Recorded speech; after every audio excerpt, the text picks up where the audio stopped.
This is maybe an unhealthy market in this environment. People are worried about that kind of volatility, and to Deirdre's point, they just stand back. Let's go to market watcher Scott Martin. We've also got Heather Zamaraga with us. Heather, I guess it's the fear of the unknown. Not that people envision double-digit interest rates, but that we're going higher, and they just don't know for sure how much higher, right? That's true. We are headed higher, as indicated by this morning's inflation report, Neil, and that's okay if we have inflation coupled with growth, which we've had great GDP prints lately. 2.6% is the annualized rate right now. The Atlanta Fed's projecting a 5 handle, and as long as we have growth to back up these higher prices in salad dressing or food and fuel, apparel, and medical devices, then we're going to be okay. Because I would pay a lot for ho-hos, even if they got up to $500 a pop. But that's just me. But, you know, Scott Martin, the one thing, a lot of people are emailing me, what are ho-hos?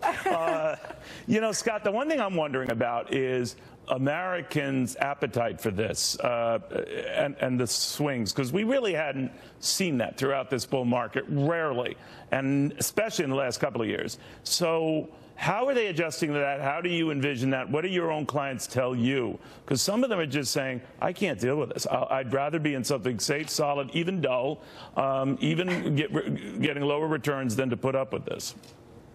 Yeah, it's been across the board, Neil. I mean, I've had some clients that have been looking at these opportunities to buy, but I have talked about on your show and with our friend Stuart Varney, if I can drop his name there, about clients that, frankly, one week they were super aggressive, the next week we're having lunch and they're telling me to get out. And I'm trying to keep them in. I'm trying to rebalance them as best we can, but some folks wanted to run. And I'll tell you, your lead-in was good before we got to Deirdre there. I mean, you want to talk about volatility. I mean, to me, you know, volatility is reaching for that second French bread pizza that's still left in the box that we had, you know, say last week, which was moving things around, because to me, that's something that's going to be part of your portfolio going forward if you're investing here at home, either stocks or bonds, because of the fact that rates are going up and the fact that equities have to react to it.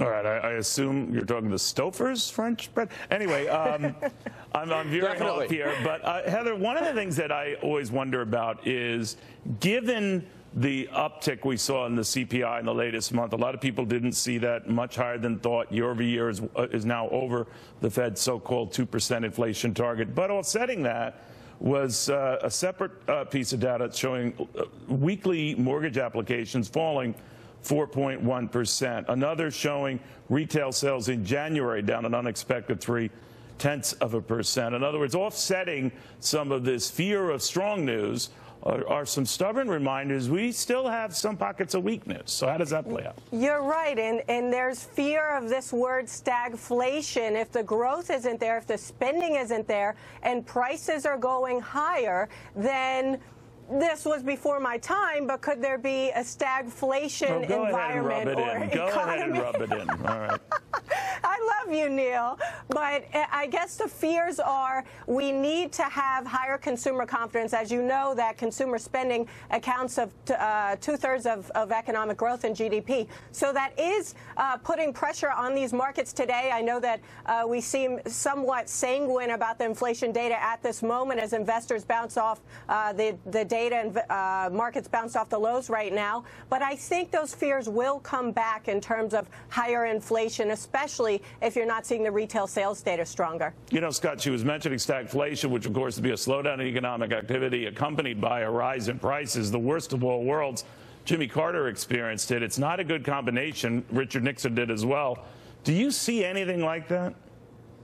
I don't, Neil. In fact, I see early cycle inflation, if anything, and that actually is going to be a benefit to S&P earnings. You know, that cost Jimmy Carter his job by many ways, shapes, and forms. And Heather may be too young to remember this, but don't forget, too, we actually had a balanced budget in the 90s. Forget that, sports fans, in the sense of we actually could have that maybe coming down the road here. I know it sounds crazy, but if we get economic growth, debt is not a terrible four-letter word, and I think that's really the key to all this spending is growth gets us out of this. But at some point in time, Deirdre said the economists don't care about the $13 trillion in debt on our credit cards and personal debt. But I just think that's got to be a daunting number at some point in time, that we have to pay for this, and not just our federal debt, but also personal debt is becoming an issue. We've got wage growth. Too. Well, you're going to have to get a lot of wage growth to offset it. But you're right. We're now at an all-time high for personal debt, an all-time high for government debt.